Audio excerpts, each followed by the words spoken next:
சொல்லுங்க பார்க்கலாம். தேவன் நம்மோடு இருக்கிறார். நல்ல உரத்த சத்தமாய் விசுவாசத்தோடு சொல்லலாமா? தேவன் நம்மோடு இருக்கிறார். ஆமென். அல்லேலூயா. The Lord is with us. அன்பானவர்களே, இந்த பூமியில் மனிதர்கள் நம்மோடு இருப்பதனால் தைரியம் கொள்ள முடியாது. இல்லை, இந்த அதிகாரங்கள் நமக்கு இருப்பதனால் தைரியம் கொள்ள முடியாது. ஏனென்றால் அதிகாரங்கள் மாறலாம், மனிதர்கள் மாறலாம். இல்லை, பலன் இருப்பதால் நாம் தைரியம் கொள்ள முடியாது. இந்த பலன் ஒரு நாள் குறைந்து போகலாம். இல்லை, பணம் இருப்பதால் நாம் தைரியம் கொள்ள முடியாது. இந்த பணம் ஒரு நாள் இருக்கும், மறுநாள் இல்லாமல் போகலாம். ஆனால் நீங்களும் நானும் ஒரு காரியத்தில் தைரியம் கொள்ள முடியுமானால், ஒரு காரியத்தில் மகிழ்ச்சி அடைய முடியுமானால், ஒரு காரியத்தில் நாம் பூரிப்படைய முடியுமானால், அது ஒரே ஒரு விஷயம், கர்த்தர் நம்மோடு கூட இருக்கிறார். ஹல்லேலூயா. எத்தனை பேர் விசுவாசிக்கிறீங்க? இந்த மாதத்துல கர்த்தர் என்னோடு கூட இருந்து நடத்துவார். ஹல்லேலூயா. பாஸ்டர், அப்ப கடந்த மாதங்கள்லாம் இல்லையா? கர்த்தர் இருந்தார், இனியும் இருப்பார். ஆனால் இந்த மாதம் விசேஷமாய் நம்ம ஒவ்வொருவருக்கும் பேசுகிறார், நான் உன்னோடு கூட இருப்பேன். ஹல்லேலூயா. இம்மானுவேல் என்பதற்கு தேவன் நம்மோடு கூட இருக்கிறார் என்று அர்த்தமாம். அன்பானவர்களே, இந்த வானத்தையும் பூமியையும் படைத்த ஆண்டவர், மொத்த மனுக்குலத்தை உண்டாக்கிற தேவன் நம்மோடு கூட வாசம் பண்ண விரும்புகிறார். உங்களுக்குள் வாசம் பண்ண விரும்புகிறார். உங்களோடு கூட இருந்து நடத்த விரும்புகிறார். அவர் உங்களை ஒருபோதும் விட்டு விலக விரும்புவதில்லை. அவர் உங்களை ஒருபோதும் கைவிட விரும்புவதில்லை. அவர் உங்களோடு கூடவே இருந்து உங்களை நடத்த விரும்புகிறார். ஹல்லேலூயா. இந்த காலை நேரத்துல ஆண்டவர் பேசுகிறார், மகனே மகளே, நான் உன்னோடு கூட இருக்க விரும்புகிறேன். மகனே மகளே, நான் உன்னை கைவிடுகிற தேவன் அல்ல. மகனே மகளே, நான் உன்னை விட்டு விலகுகிற தேவன் அல்ல. நான் உன்னோடு கூட இருக்கிறேன் என்று கர்த்தர் நம்மோடு பேசுகிறார். கரமையத்தோடு அல்லேலூயா சொல்லலாமா? அல்லேலூயா. எத்தனை பேர் சந்தோஷப்படுறீங்க? தேவன் என்னோடு இருக்கிறார். தேவன் என் குடும்பத்தோடு இருக்கிறார். தேவன் என் சபையோடு இருக்கிறார். அவர் என்னோடு இருந்து என்னை அதிசயமாய் நடத்த போகிறார், அற்புதமாய் நடத்த போகிறார்.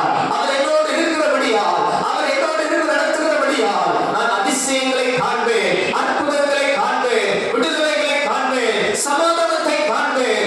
அவர் என்னோடு கூட இருக்கிறார். நல்ல கரங்களை தட்டி ஒரு 2 நிமிடம் நல்ல ஸ்தோத்திரத்தை ஏறெடுத்து நல்ல ஆவியை நிரப்பி இந்த வார்த்தை நமக்குள்ள கிரியை செய்யத்தக்கதாக, நம்முடைய ஆவி ஆத்துமாவுக்குள்ள கடந்து செல்லத்தக்கதாக கர்த்தர் நம்மோடு இருக்கிறார். ஹல்லேலூயா, ஹல்லேலூயா, ஹல்லேலூயா, ஹல்லேலூயா. எத்தனை பேர் சொல்றீங்க? ஒரு 3 முறையாவது சொல்லுங்க, என் தேவன் என்னோடு இருக்கிறார். என் தேவன் என்னோடு இருக்கிறார். அவர் என்னோடு இருந்து நடத்துவார். ஹல்லேலூயா, ஹல்லேலூயா. எத்தனை பேர் மகிழ்ச்சியா சொல்ல முடியும்? என் தேவன் என்னோடு இருக்கிறார். ஆமென். அன்பானவர்களே, இந்த காலை நேரத்துல தேவன் நம்மோடு இருக்கிறார். அவர் நம்மோடு இருந்து நடத்துவார். ஹல்லேலூயா. ஆனா பல நேரங்களில் அன்பானவர்களே, தேவன் எல்லாரோடும் இருப்பதில்லை. இந்த பூமியில் எத்தனையோ ஜனங்கள் இருந்தாலும் எல்லாரோடும் கூட தேவன் இருப்பதில்லை. யார் கூட தேவன் இருக்கிறார் என்பதை குறித்து வேதம் சில காரியங்களை போதிக்கிறது. என்னிடத்தில் ஆவியானவர் சில காரியங்களை வைத்தார். யார் யாரோடெல்லாம் தேவன் இருப்பார், யார் யாரோடெல்லாம் தேவன் இருக்கிறார் என்கிற சில காரியங்களை மாத்திரம் உங்கள் முன் சுருக்கமாய் வைக்க விரும்புகிறேன். முதலாவது ஒரு காரியம் எடுத்து பாருங்கள். யாரோடு கூட தேவன் இருப்பார்? 2 நாளாகமத்தின் புஸ்தகம் 15வது அதிகாரத்தில் 2ஆம் வசனம் இப்படியாக சொல்கிறது. 2 நாளாகமத்தின் புஸ்தகம் 15ஆம் அதிகாரம் முதல் 2 வசனத்தை வாசியுங்கள். 1ஆம் வசனத்தில் வாசிங்க. அப்பொழுது தேவனுடைய ஆவி அங்கே இருந்த தீர்க்கதரிசியின் மேல் தேவனுடைய ஆவி இறங்கினது. அவன் வெளியே ஆசாவுக்கு எதிர்கொண்டு போய் அவனை நோக்கி, ஆசாவே, யூதா பென்யமீன் கோத்திரங்களின் சகல மனுஷரே, கேளுங்கள், நீங்கள் கர்த்தரோடு இருந்தால் அவர் உங்களோடு இருப்பார். நீங்கள் அவரை தேடினால் உங்களுக்கு வெளிப்படுவார். அவரை நீங்கள் விட்டீர்களாகில் அவர் உங்களை விட்டுவிடுவார். அன்பானவர்களே, முதலாவது ஒரு காரியம், யாரோடு கூட தேவன் இருப்பார்? அன்றைக்கு ஒரு தீர்க்கதரிசியின் மேல் கர்த்தருடைய ஆவியானவர் பலமாய் இறங்கி பெரிய ராஜாவுக்கு முன்பாக சொல்லுகிறார், ஆசா என்கிற ராஜாவே, எல்லா சகல இஸ்ரவேல் ஜனங்களே கேளுங்கள், நீங்கள் கர்த்தரோடு இருந்தால் கர்த்தர் உங்களோடு இருப்பார். கரம் உயர்த்தி ஒரு ஆமென் சொல்லலாமா? ஆமென், அல்லேலூயா. இன்றைக்கு எத்தனை பேர் நீங்கள் கர்த்தரோடு இருக்க விரும்புகிறீர்கள்? அன்பானவர்களே, தேவன் உங்களோடு இருக்க அவர் விரும்புகிறார். அவர் வாக்கு கொடுத்திருக்கிறார். அவர் தமது வார்த்தையில் உண்மையுள்ள தேவனாய் இருக்கிறார். யாரோடு கூட தேவன் இருப்பார்? The people, those who with God, the God will be with them. யாரெல்லாம் தேவனோடு கூட இருக்கிறார்களோ அவர்களோடு கூட தேவன் இருப்பார். இந்த காலை நேரத்தில் அன்பானவர்களே, நீங்கள் கர்த்தரோடு இருந்தால் கர்த்தர் உங்களோடு இருப்பார். அல்லேலூயா. எத்தனை பேர் நீங்க கர்த்தரோடு இருக்க வாஞ்சிக்கிறீங்க? எத்தனை பேர் தேவ பிரசன்னத்தோடு இருக்க வாஞ்சிக்கிறீங்க? எத்தனை பேர் தேவ பாதத்தில் இருக்க வாஞ்சிக்கிறீங்க? ஒரு மரியாதை போல என்னை விட்டு எடுபடாத ஒரு நல்ல பங்கை தெரிந்து கொள்ள நான் விரும்புகிறேன். எத்தனை பேர் நான் நடக்கும் போது, நிற்கும் போது, உட்காரும் போது, வேலைக்கு போகும்போது, வரும்போது, படிக்கும் போது, கல்லூரிக்கு செல்லும் போது, பள்ளிக்கு செல்லும் போது, வேலை ஸ்தலத்துக்கு செல்லும் போது என்னோடு கூட இருக்க வேண்டும் என்று விரும்புகிறீர்கள்.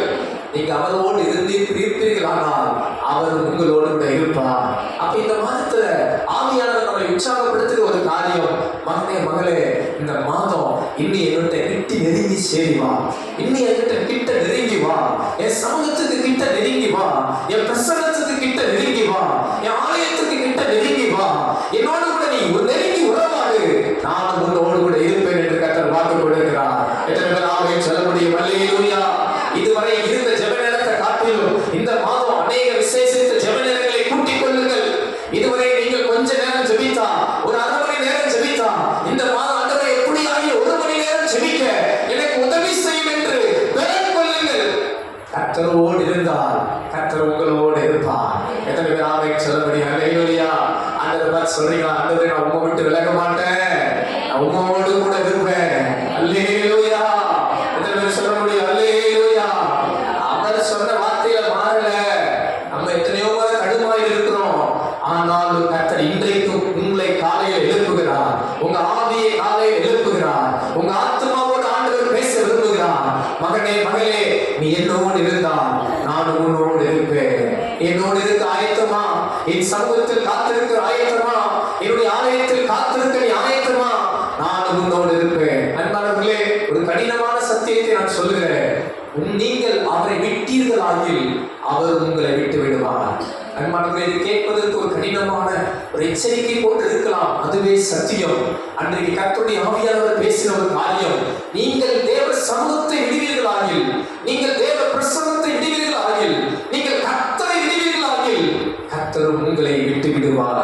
அன்பானவர்களே, இது நமக்கு தூரமாய் இருப்பதாக நீங்கள் கர்த்தரை தேடுகிறவர்கள், ஆதலால் இந்த காலையில் எழுப்பி தேவ சமூகத்துக்கு ஓடி வந்திருக்கிறீர்கள்.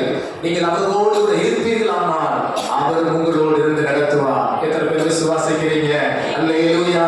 இந்த மாதங்கள்ல கர்த்தருக்கு சித்தமானால் நம்ம ஜெப நாட்கள் நியமிப்போம். குட் ஃப்ரைடே வரைக்கும் ஒரு விசேஷ ஜெப நாட்கள் நாளைக்கு அறிவிப்பு கொடுப்போம். கர்த்தர் நம்மோடு இருந்து நடத்த போகிறார். நல்ல ஜெப நேரங்களை எழுப்புங்க.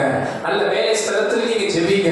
வீடுகளில் சில தீர்மானங்கள் எடுங்க. 3 நேரம் ஜெபிப்பேன் என்கிற தீர்மானங்கள் எடுங்க. தானியேலை போல எதையாகிலும் கர்த்தரோடு இருக்க என்ன வழி தேடுங்கள். படிக்கிற பிள்ளைகள், உங்களால முடியும், உங்களால முடியும். வாலிபன் தானியேல் ஜெபிக்க முடியுமானால், வாலிபன் யோசேப்பு கர்த்தருக்கு பயந்து நடக்க முடியுமானால், ஏன் உங்களால் முடியாது? இந்த உலகத்துக்கு சவால் விடுங்கள். என் வழி வேறே, என் சிந்தை வேறே, என் சித்தம் வேறே, என்னோட நோக்கம் வேறே. நான் கர்த்தரோடு இருக்க வாஞ்சிக்கிறேன். எத்தனை பேர் ஆமென் சொல்ல முடியும்? ஒரு யோசுவா ஆசாரிப்பு கூடாரத்தை விட்டு பிரியாத வாலிபனா இருக்க முடியுமானால், ஏன் உங்களால் முடியாது? இந்த பொம்மையை தூக்கி எறிய ஏன் உங்களால் முடியாது? உங்கள் பாவங்களை விட்டுவிட ஏன் உங்களால் முடியாது? முடியும். கர்த்தர் உங்களோடு இருக்கிறார். கர்த்தர் உங்களை பலப்படுத்துவார். தேவனை தேடி கிட்ட வாருங்கள். அவர் உங்களோடு இருந்து உங்களை நடத்த போகிறார். எத்தனை பேர் விசுவாசிக்கிறீங்க? பக்கத்தில் இருக்க உங்கள் கரங்களை பிடிச்சு சொல்லுங்க, நீங்க கர்த்தரோடு இருந்தால் கர்த்தர் உங்களோடு இருப்பார். நீங்க கர்த்தரோடு இருந்தால் கர்த்தர் உங்களோடு இருப்பார். விசுவாசிக்கிறவராமே சொல்லலாமா? அல்லேலூயா. எத்தனை பேர் கர்த்தரோடு இருக்க விரும்புறீங்க?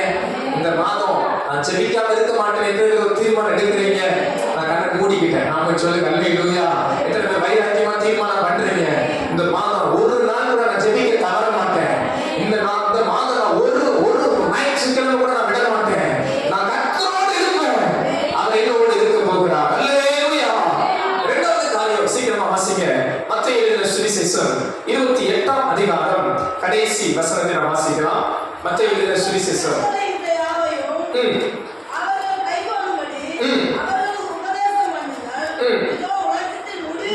இதோ உலகத்தின் முடிவு பரியந்தம் சகல நாட்களிலும் நான் உங்களோடு கூட இருக்கிறேன் என்றார். ஆமென் சொல்லலாமா?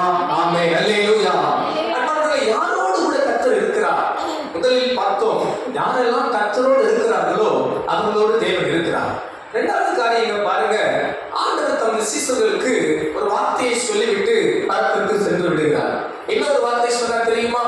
இதோ உலகத்தின் முடிவு பரியந்தம் சகல நாட்களிலும் நான் உங்களோடு இருக்கிறேன் என்று சொல்லிவிட்டு அவர் சென்று விட்டார். பாருங்கள், சீசர்கள் தங்கள் வேலையை பார்த்திருக்கலாம், ஜெபிக்க போயிருந்திருக்கலாம், ஊழியத்துக்கு போயிருந்திருக்கலாம். ஆனால் இயேசு அவர்களோடு கூட மாம்சத்தின்படி இல்லை. ஆனால் அவர் வார்த்தை மாத்திரம் சொல்லிவிட்டார். என்ன சொல்லிவிட்டார்? இதோ உலகத்தின் முடிவு பரியந்தம் சகல நாட்களிலும் நான் உங்களோடு கூட இருக்கிறேன். பாருங்கள், இன்னொரு கூட சிந்தித்து பாருங்கள். 11 சீசர்கள் எல்லாரும் இந்த வார்த்தையை கேட்டார்கள். ஆனால் எல்லாருக்கும் அந்த நம்பிக்கை இருந்திருக்குமா? நான் விசுவாசிக்கிறேன், எல்லாருக்குள்ளும் இருந்திருக்கும். இன்றைக்கு ஆண்டவர் உங்களோடு பார்த்து சொல்கிறார், இதோ உலகத்தின் சகல நாட்களிலும் உங்களோடு நான் இருக்கிறேன் என்று கர்த்தர் சொல்லியிருக்கிறார். உங்களுக்கு நம்பிக்கை இருக்கிறதா? ஆண்டவர் இருக்கிறார் என்ற நம்பிக்கை இருக்கிறதா? எங்க பாஸ்டர் இருக்கிறார்? நான் தான் கஷ்டப்படுறேன், நான் தான் பாடுபடுறேன், நான் தான் உபத்திரவப்படுறேன், நான் தான் கஷ்டப்பட்டு வேலை பார்க்கிறேன், நான் தான் கஷ்டப்பட்டு படிக்கிறேன், நான் தான் கஷ்டப்பட்டு தொழில் செய்கிறேன், அப்படி எண்ணம் இருக்கிறதா? சோதரம் அல்லேலூயா. பாஸ்டர் என்ன சொல்ல வர்றீங்கன்னு கேட்குறீங்களா? யாரோடு கூட தேவன் இருப்பார் தெரியுமா? யாரெல்லாம் கர்த்தருடைய வார்த்தையை விசுவாசிக்கிறார்களோ. ஆமா, ஆண்டவர் என்ன சொல்லியிருக்கிறார், என்கிட்ட கர்த்தர் சொல்லியிருக்கிறார், அவர் என்னோடு கூட இருப்பேன் என்று அவர் சொல்லியிருக்கிறார். அந்த வார்த்தை நிச்சயம் சத்தியம், அந்த வார்த்தையை நான் நம்புகிறேன் என்று அவரை விசுவாசிக்கிறவர்களோடு தேவன் இருப்பார். ஏனென்றால் விசுவாசத்தினால் வராத யாவும் பாவமே. நாமோ தரிசித்து நடவாமல் விசுவாசித்து நடக்கிறோம். உங்களுக்கு எனக்கு வேதம் காண்பிக்கிற ஒரு அற்புதமான பெயர், நாம் கர்த்தரை விசுவாசிக்கிற விசுவாச கூட்டத்தார். எத்தனை பேர் இன்னைக்கு விசுவாசத்தோடு இருக்கிறீர்கள்? அல்லேலூயா. சில நேரங்களில் நம்ம நினைப்போம், உபத்திரவம் வந்துவிட்டால் இயேசு இல்லை என்று நினைப்போம். விளைநிலங்கள் வந்துவிட்டால் இயேசு இல்லை என்று நினைத்துக் கொள்வார்கள். சிலர் வியாதிகள் வந்துவிட்டால் இயேசு இல்லை என்று நினைத்துக் கொள்வார்கள். சில கஷ்டங்கள் வந்துவிட்டால் இயேசுவே என்னை கைவிட்டு விட்டார் என்று நினைப்பார்கள். இல்லை அன்பானவர்களே, நான் இன்னும் உறுதியாய் சொல்வேன், இயேசு உங்களோடு கூட இருக்கிறார். இயேசு உங்களோடு கூட இருக்கிறார். விசுவாசியுங்கள். உபத்திரவத்தின் பாதையில் நடந்தாலும், மரண இருளின் பள்ளத்தாக்கில் நடந்தாலும், கடினமான சூழலுக்குள் நடந்தாலும், எனக்குள் இருக்கிற ஒரே நம்பிக்கை, இயேசு என்னோடு கூட இருக்கிறார். அல்லேலூயா. எதன் அடிப்படையில் நான் நம்புகிறேன்? ஆண்டவர் கூட இருக்கிறார், அவர் என்னோடு இருப்பேன் என்று சொல்லியிருக்கிறார். நான் அதை விசுவாசிக்கிறேன். அல்லேலூயா. நீங்க அப்படி விசுவாசித்து பாருங்கள், உங்களோடு கூட ஒரு தேவ பிரசன்னம் இருப்பதை நீங்கள் உணர முடியும். அல்லேலூயா. அப்ப இரண்டாவது காரியம், யாரோடு தேவன் இருக்கிறார்? அவரை விசுவாசிக்கிற யாவரோடும் கூட தேவன் இருக்கிறார். அல்லேலூயா.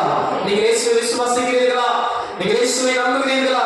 இயேசுவின் வார்த்தையை நம்பிக்கொண்டிருக்கிறீர்களா? உங்களோடு கூட இயேசு நிச்சயமா இருக்கிறார். அல்லேலூயா. நீங்கள் அவரை பார்க்கவில்லை மாம்சத்தின்படி, ஆனால் ஆவியான தேவனாய் அவர் உங்களுக்குள் வாசம் பண்ணுகிறார், உங்களோடு வாசம் பண்ணுகிறார், நம் நடுவில் வாசம் பண்ணுகிறார். ஆண்டவர் சொல்லியிருக்கிறார் தெரியுமா? இங்கே 2 பேர் 3 பேர் நாமத்திலே கூடினாலும் அவர்கள் மத்தியில் நான் இருப்பேன் என்று சொன்னவர் இந்த காலையில் நம் மத்தியில் இருக்கிறார், சபையிடமே இருக்கிறார். என் நாமத்தை பிரஸ்தாபப்படுத்துகிற எந்த ஸ்தானத்திலும் நான் வந்து உங்களை ஆசீர்வதிப்பேன் என்று சொல்லியிருக்கிறார். இந்த வாக்குத்தத்தங்கள்லாம் சொல்லுகிற ஒரு காரியம், அவர் நம்மோடு கூட இருக்கிறார். நீங்க விசுவாசித்தால் தேவனுடைய மகிமையை காண்பீர்கள். நான் விசுவாசிங்க, என் வாழ்க்கையில இயேசு என்னோடு இருக்கிறார், என் குடும்பத்துல இயேசு என்னோடு இருக்கிறார், எங்க சபைகளுக்குள்ள இயேசு என்னோடு இருக்கிறார். நீங்க விசுவாசித்து பாருங்கள், தேவ மகிமையை காண்பீர்கள். அல்லேலூயா. ஒரு தேவ பிள்ளைக்கு ஒரு சந்தேகம் மட்டும் வந்துவிடக் கூடாது. அன்பானவர்களே, வேதம் விசுவாசத்தை ஒரு கப்பலோடு ஒப்பிடுகிறது. பாருங்கள், இன்வினையும் அலெக்சாந்தரும் விசுவாசமாகிய கப்பலை சேதப்படுத்தினார்கள். பிசாசானவன் உங்க விசுவாசத்தை சேதப்படுத்த விரும்புவான். உங்கள் விசுவாச கப்பலை ஏதாவது ஒரு சின்ன ஓட்டை விழுமா என்று காத்துக் கொண்டிருப்பான். நீங்கள் மூழ்கும்படி, விசுவாச ஜீவியத்தை விட்டு மூழ்கி விடும்படி பிசாசு தந்திரம் உள்ளவனாய் இருப்பான். பாருங்கள், நன்றாக ஜெபிக்கிறவர்கள், ஊழியம் செய்கிறவர்கள், பல ஆண்டுகளாக ஆலயத்துக்கு வந்தவர்கள் கூட கர்த்தரை விட்டு பின்வாங்குவார்கள். என்ன காரணம்? விசுவாசமாகிய கப்பலை பிசாசானவன் சேதப்படுத்தி விட்டான். அவர்கள் விசுவாசத்திலே தொய்ந்து போய்விட்டார்கள், சோர்ந்து போய்விட்டார்கள், நம்பிக்கை இழந்து விட்டார்கள். என்ன காரணம்? அவர்களோட தேவன் இருக்கிறதை நம்பாமல் போனார்கள். இந்த காலை நேரத்தில் ஆவியானவர் நம்மோடு பேசுகிறார். மகனே, மகளே, நீ என்னை விசுவாசி, நான் உன்னோடு கூட இருக்கிறேன் என்று கர்த்தர் வாக்கு கொடுக்கிறார். எத்தனை பேர் ஆமென் சொல்லி அல்லேலூயா? கர்த்தருடைய வார்த்தையை நம்புறீங்களா? என்னோடு கூட தேவன் இருக்கிறார் என்று விசுவாசிக்கிறீங்களா? என் குடும்பத்துல தேவன் இருக்கிறார் என்று விசுவாசிக்கிறீங்களா? எங்க சபையில தேவன் அசைவாடுகிறார் விசுவாசிக்கிறீங்களா? அவர் என்னோடு நடத்துவார் என்று விசுவாசிக்கிறீங்களா? விசுவாசிக்கிறவங்க நல்ல கரங்களை தட்டி அப்பாவை ஸ்தோத்திரம் பண்ணுவோமா? ஸ்தோத்திரம், ஸ்தோத்திரம், ஸ்தோத்திரம், ஸ்தோத்திரம், ஸ்தோத்திரம். நன்றி தகப்பனே, நன்றி தகப்பனே. இரண்டாவது காரியம், யாரையெல்லாம் கர்த்தர் விசுவாசிக்கிறார்களோ அவர்களோடு கூட தேவன் இருக்கிறார். கடைசி ஒரு காரியம், சீக்கிரமா வாசிங்க. என்னாகமத்தின் புஸ்தகம் 14ஆம் அதிகாரம். என்னாகமத்தின் புஸ்தகம் 14ஆம் அதிகாரம் 41, 42 வசனங்கள். மோசே அவர்களை நோக்கி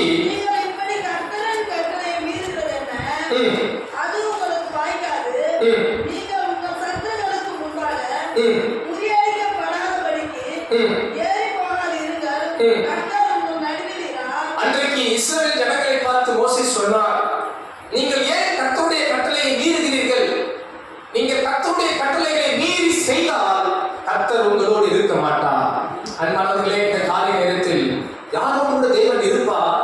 முதலில் பார்த்தோம், கர்த்தரோடு யாரெல்லாம் இருக்கிறார்களோ அவர்களோடு தேவன் இருப்பார். இரண்டாவது காரியம், யாரெல்லாம் கர்த்தரை விசுவாசிக்கிறார்களோ, அவர் சொன்ன வார்த்தையை நம்பி விசுவாசிக்கிறார்களோ அவர்களோடு தேவன் இருப்பார். சில நேரத்தில் உபத்திரவங்கள் இருந்தாலும், கஷ்டங்கள் இருந்தாலும், பாடுகள் இருந்தாலும் கர்த்தரும் அவர்களோடு இருப்பார். யோசேப்போடு கர்த்தர் இருந்தார், அவர்களோடு கூட தேவன் இருப்பார். மூன்றாவது ஒரு காரியம் வேதம் சொல்கிறது, கர்த்தருடைய கட்டளைகளை மீறாமல் கை கொண்டு நடக்கிறவர்களோடு கர்த்தர் இருப்பார். கர்த்தருடைய கட்டளையை மீறினால் கர்த்தர் இருக்க மாட்டார். கர்த்தருடைய கட்டளைக்கு கீழ்ப்படிந்தால் கர்த்தர் உங்களோடு இருப்பார். எத்தனை பேர் சொல்லுங்க அல்லேலூயா? நான் விசுவாசிக்கிறேன். இன்றைக்கு அநேக தேவ பிள்ளைகள் இடத்துல எது தெரியுமா? இந்த வசனத்துல தான் இடறி போவார்கள். அநேக தேவனோடு ஜெபிக்க, நான் ஜெபிக்கிறேன் என்று நம்புவார்கள், ஜெபிக்க ஓடி வந்து விடுவார்கள், ஜெபம் பண்ணுவார்கள். சிலர் விசுவாசிப்பார்கள். பாருங்கள், சிலர் ஆலயத்துக்கு வராதவர்கள் கூட இயேசுவோடு இருக்கிறார் என்று சொல்லி விடுவார்கள். கேட்டா இயேசு என் கூடவே இருக்கிறார் சொல்லுவாங்க. தேவதூதர்கள் என் கூடவே இருக்கிறான்னு சொல்லிடுவாங்க. விட்டா பரலோகத்துல தான் நான் இருக்கிறேன்னுவாங்க, பரலோகம் என் கூட இருக்குன்றுவாங்க. ஏன்னா நம்ம யாருக்கு நம்பவா முடியும், பார்க்கவா முடியும் சொல்லிடுவாங்க. ஆனா இந்த ரெண்டு காரியத்தையும் டெஸ்ட் பண்ணுற ஒரு இடம் என்ன தெரியுமா? உண்மையிலே அவர்களோடு கர்த்தர் இருக்கிறாரா இல்லையா கண்டுபிடிக்கிற ஒரு இடம் என்ன தெரியுமா? இந்த கர்த்தருடைய வார்த்தைக்கு கீழ்ப்படுகிறார்களா என்பதிலே நாம் கண்டுபிடித்து விடலாம். உண்மையில் அவர்கள் தேவனோடு இருக்கிறார்களா, அவர்கள் தேவனை விசுவாசிக்கிறார்களா, தேவன் அவர்களோடு கூட இருக்கிறாரா? அன்பானவர்களே, இந்த கடைசி வார்த்தை ரொம்ப முக்கியம். அன்றைக்கு இஸ்ரவேல் ஜனங்கள் கர்த்தருடைய கட்டளையை மீறினபடியா கர்த்தர் அவர்களோடு இல்லை. இந்த காலை நேரத்தில் எங்க இருக்கிற தேவ பிள்ளைகளை நீங்கள் பாக்கியவான்கள். கர்த்தருடைய கட்டளைகளை நீங்கள் மீறாமல் கீழ்ப்படியுங்கள், கர்த்தர் உங்களோடு இருப்பார். இதை மீறி நடப்பீர்களானால் அவர்களோடு இருக்க முடியாது. கீழ்ப்படியாதவர்களோடு தேவன் இருக்க முடியாது. செவி கொடுக்கிறவர்களோடு தேவன் இருக்க முடியாது. அன்றைக்கு இஸ்ரவேல் ஜனங்களை பார்த்து சொன்னார், இவர்கள் வணங்காக்கழுத்துள்ள ஜனங்கள், நான் அவர்களோடு இருக்க மாட்டேன். இவர்களுடைய கீழ்ப்படியாமையை நான் கோபம் கொண்டு இவர்களை அழித்து விட வேண்டும், நான் இவர்களோடு வரமாட்டேன் என்று கர்த்தர் சொன்னார். என்ன காரணம்? அவர்கள் கீழ்ப்படியாதவர்களாக இருந்தபடியா தேவன் அவர்களோடு இருக்க விரும்பவில்லை. கர்த்தருடைய கட்டளைகளை மீறினானால் கர்த்தரும் உங்களோடு இருப்பது கூடாத காரியம். இந்த காலை நேரத்தில் தாழ்மையாய் நாம் எல்லாரும் ஒரு தீர்மானம் எடுப்போம். ஆண்டவரே, இந்த கட்டளைகளை நான் என்ன பண்ண மாட்டேன், மீற மாட்டேன். ஆண்டவரே, நான் கீழ்ப்படிந்து நடப்பேன். எத்தனை பேரை கூட சேர்ந்து சொல்ல முடியும்? ஆண்டவருடைய வார்த்தைக்கு கீழ்ப்படி உங்களுக்கு மறந்திருந்தால் உங்களை காட்டிலும் பாக்கியவான்கள் வேறு யாருமே இல்லை. ஏனென்றால் இதை வாசிக்கிறவன், இதை கேட்கிறவன், இதை கை கொள்ளுகிறவன் பாக்கியவான். அன்பானவர்களே, இந்த காலை நேரத்தில் கர்த்தருடைய கட்டளைக்கு நான் கீழ்ப்படிவேன் என்று சொல்றவங்க கரம் உயர்த்தி, அப்பா உமது வார்த்தைக்கு நான் கீழ்ப்படிவேன், நீங்க என்னோடு கூட இருந்தால் போதும் ஆண்டவரே. உடைய எல்லா கண்களை முடி ஜெபிப்போமா? இந்த மாத கர்த்தர் வாக்கு கொடுத்திருக்கிறார். தேவன் நம்மோடு இருக்கிறார். The Lord is with us. யாரோடெல்லாம் தேவன் இருப்பார்? அவரோடு இருக்கிறவங்களோடு தேவன் இருப்பார். அவரை விசுவாசிக்கிறவர்களோடு தேவன் இருப்பார். ரொம்ப முக்கியமா அவருடைய கட்டளைக்கு கீழ்ப்படிகிறவர்களோடு தேவன் இருப்பார். ஒரு 2 நிமிடம்